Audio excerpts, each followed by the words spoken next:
Hi everyone, my name is Sonali Patel and I will be demonstrating Pavlov's theory of classical conditioning on my dad.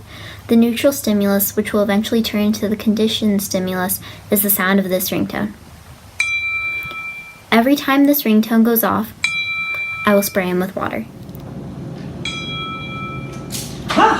What did you do that for? The unconditioned stimulus was him being sprayed with water, and the unconditioned response was him being startled and flinching and jumping out of the way. Huh? What are you doing?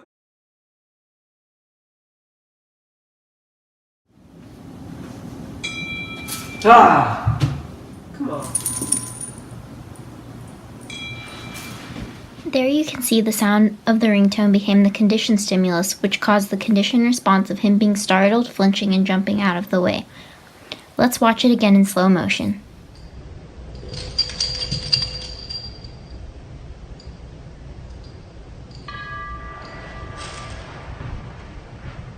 In the upcoming 3 videos, I will be pairing a neutral stimulus, which is a red flashing light, with the conditioned stimulus to produce the same conditioned response as the conditioned stimulus.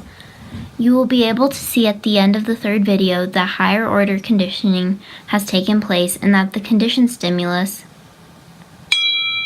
is now functioning as if it were an unconditioned stimulus.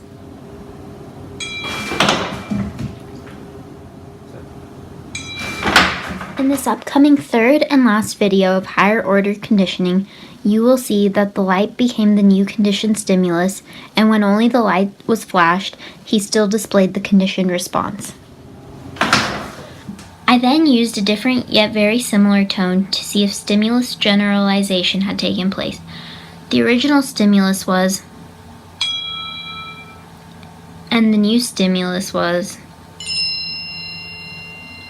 As you can see in this upcoming video, stimulus generalization has occurred in that he responded in the same way to the new stimuli that is very similar to the original stimulus.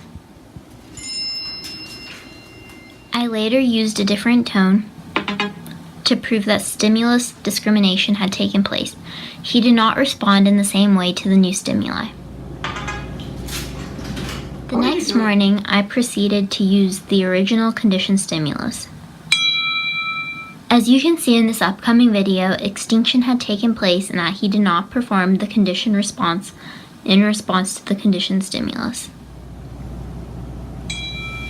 However, in the upcoming video, you can see that way later on in the day, I used the original conditioned stimulus and spontaneous recovery had occurred because there was a reappearance of an extinguished response after a period of non-exposure to the conditioned stimulus.